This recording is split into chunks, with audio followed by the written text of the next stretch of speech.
This lab is called the Exploration of Acid Properties Lab. And at this point in our study of acids and bases, we've been doing a lot of work with them. We've talked about different types of acids, strong and weak, their concentrations. We've talked about strength, and we have titrated. But what I'd like to do is kind of set up all three of those different acid properties in a side-by-side comparison using three different acids today. We're going to do hydrochloric, sulfuric, and acetic, and compare some of the differences in all three of these categories. First, let's get a definition for each of these. When we say acid concentration, we're referring to the number of acid molecules dissolved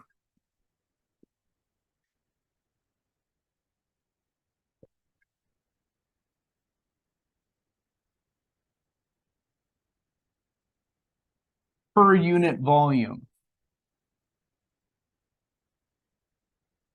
And we express that in terms of molarity. So when we say molarity, we're talking about concentration. Acid strength, we've talked about strong versus weak, that is speaking to the percentage of acid molecules that actually break apart.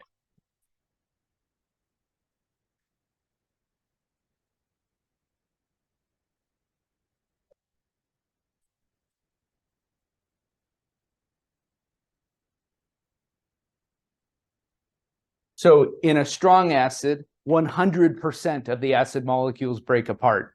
In a weak acid, we're talking teeny tiny percentages, maybe like 1% or less. And lastly, equivalence is what happens when we titrate. This refers to how much base is required to neutralize.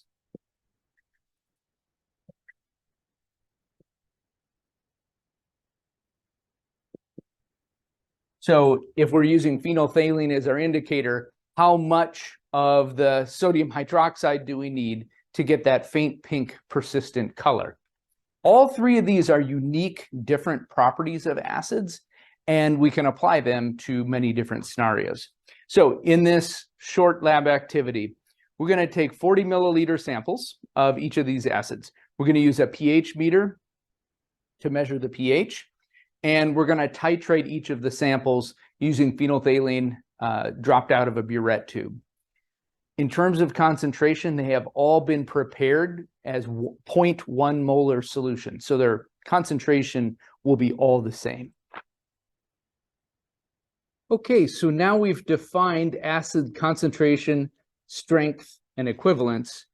And I have in front of me three different acids, sulfuric acid, acetic acid, and hydrochloric acid. The easiest measurement to take at first is the pH. By the way, the concentration of all three of these is 0.1 molar. So I'm going to take my pH meter, and first, it was sitting in a beaker of deionized water. That's how you usually store a pH meter or prepare it prior to taking a measurement.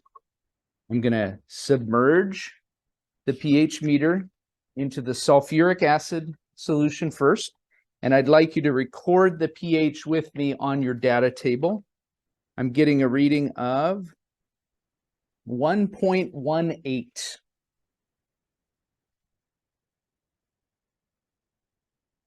That was for sulfuric acid. Now I'll dip it in deionized water one more time just to clean off the probe. And we'll take our measurement of acetic acid next. The HC2H3O2 molecule gives me a pH reading of 5.37. I'm going to dip it once again into the deionized water beaker. And now for hydrochloric acid. I'll give it a second to equilibrate. And I get a reading of 1.53 for the pH of hydrochloric acid, HCl. Okay, now we've got our pH readings aside. Concentration for all 3.1.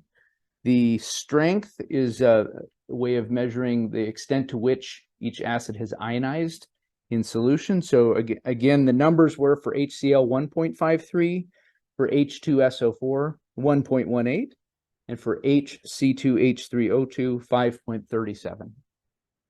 Now for equivalence. To do that, we're going to use our long skinny tube, the burette tube.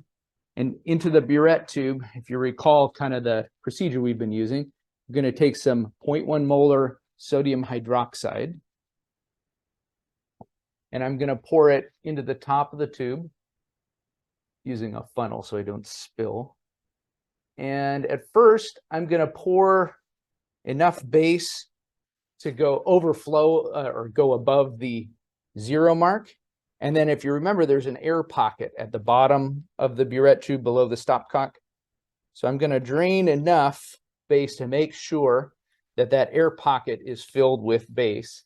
And furthermore, I need to drain a little more to bring the liquid level down to the 0 mark. And I'm simply, the beaker I'm holding is a waste beaker. And there we go, right there. Right. So now I've got exactly 50 milliliters of base in the long skinny tube. And we're going to titrate all 3 of these acids. I need to add an indicator. If you remember, an indicator is the molecule that will change color in different pH environments, and it lets us know when the titration is done. I'm going to go ahead and add the phenolphthalein indicator to all 3 of the acids right now. Just about 4 or 5 drops to each one will do the trick. And since these are acid solutions, I'm not surprised that the color didn't change right away. The color change will happen once we've added the base. I'm giving them a quick swirl to make sure that the phenolphthalein dissolves. And now, for the fun part, we're going to add base slowly at first. Just make sure we got our procedure. It's helpful to swirl it as you go along. Set these 2 aside. So the first acid we're working with is sulfuric, H2SO4. And I'm going to kind of let it go pretty quickly until I start to see some pink in the beaker. Once you get a little pink, then we've really got to slow down quite a bit. I'm not seeing anything yet.